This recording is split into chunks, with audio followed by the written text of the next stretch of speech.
जेटेड भाषा विवाद अब और गर्मा गया है। छात्र नेताओं ने सरकार पर बड़ा आरोप लगाया है कि जेटेट परीक्षा भाषा विवाद सुलझाने में सरकार 2026 में पूरी तरह से नाकाम रही मगही है। भोजपुरी अब यह और मामला अंगिका को हाईकोर्ट शामिल तक किए पहुंचने जाने वाला के है। छात्र नेता राहुल कुमार ने कहा है कि अभ्यर्थियों की मांगों को लगातार नजरअंदाज किया जा रहा है। उन्होंने आरोप लगाया कि सरकार ने अब तक कोई स्पष्ट निर्णय नहीं लिया, जिससे हजारों छात्रों का भविष्य अधर में लटक गया है। जेटेट परीक्षा 2026 में मगही भोजपुरी और अंगिका को शामिल किए जाने के संबंध में झारखंड सरकार द्वारा 5 सदस्यीय कमेटी का गठन किया गया था, जिसमें कमेटी का समन्वयक वित्त मंत्री राधाकृष्ण किशोर थे। सदस्य दीपिका पांडे, जोगेंद्र प्रसाद, संजय जादव, सुदीप कुमार सोनू। तो 5 सदस्यीय कमेटी थे, जिसमें से पहला बैठक में कोई नतीजा नहीं निकला। दूसरा बैठक में अधिकारियों से, अफसरों से आंकड़ा मांगा गया था और दूसरे बैठक में 3 मंत्रियों ने समर्थन कर दिया, राधाकृष्ण किशोर, दीपिका पांडे और संजय जादव, जो कि राजद कोटे से हैं, और 2 जेएमएम के मंत्री सुदीप कुमार सोनू और जोगेंद्र प्रसाद समर्थन नहीं किए। तो लोकतांत्रिक दृष्टि से ये तो पास माना जाना चाहिए, सहमत, क्योंकि 5 में से 3, आधे से अधिक जिस तरफ समर्थन हुआ उसी को जीत माना जाता है। तो माननीय वित्त मंत्री और भाषा उच्च स्तरीय समिति के समन्वयक राधा कृष्ण किशोर को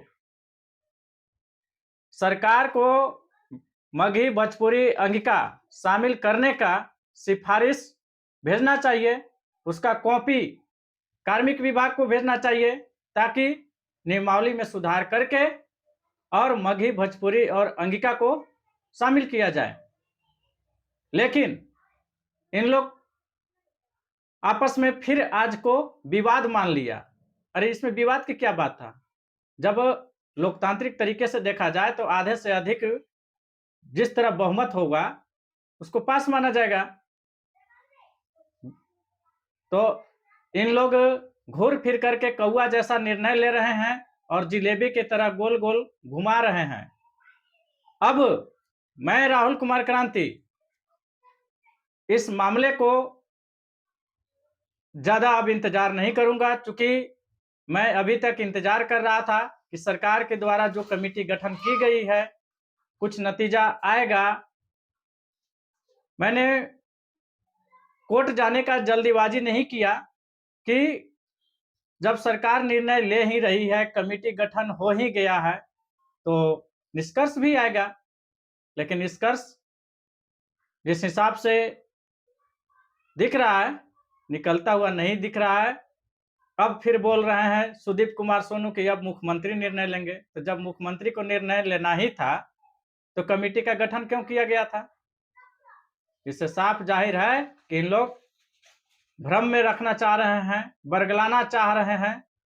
अब सरकार को भी और राज्य के जनता को भी और राज्य के अभ्यर्थी को भी किसी को दोष नहीं देना होगा कि राहुल कुमार क्रांति इस मामले को कोर्ट में केस कर दिया। मेरा हक और अधिकार का हनन हो रहा है, मेरा भाषा को छीना जा रहा है। हमारे मगही, भोजपुरी और अंगिका, पलामू, गढ़वाल, लातेहार और गोडा क्षेत्र में, बहुल क्षेत्र में मातृभाषा के रूप में बोला जाता है। 90% से अधिक लोग बोलते हैं, लेकिन सरकार के द्वारा कोई डिसाइड नहीं किया गया। अब मैं तो नहीं चाहता था कि मामला कोर्ट में जाए। कोर्ट में जाने से परीक्षा में डिले होगा। मामला जब तक कोर्ट का डिसीजन नहीं आएगा, तब तक मामला लटक सकता है और मैं इस मामले को लटकाना या कोर्ट में लेकर के जाना नहीं चाहता था। लेकिन ये सरकार का जिस तरह से नीति है, अब कोर्ट जाने से मैं अब थोड़ा सा भी नहीं रुकूंगा। और इसके लिए सारा दोष सरकार पर है, क्योंकि सरकार निर्णय लेने में विफल हो गई है। अब कि राज्य के जनता या अभ्यर्थी या कोई भी नेता मंत्री हमें दोष नहीं देंगे कि राहुल कुमार क्रांति इस मामले को कोर्ट में लेकर के गए हैं, परीक्षा में डिले होगा, क्योंकि कोर्ट जाने के लिए सरकार मजबूर कर दी है।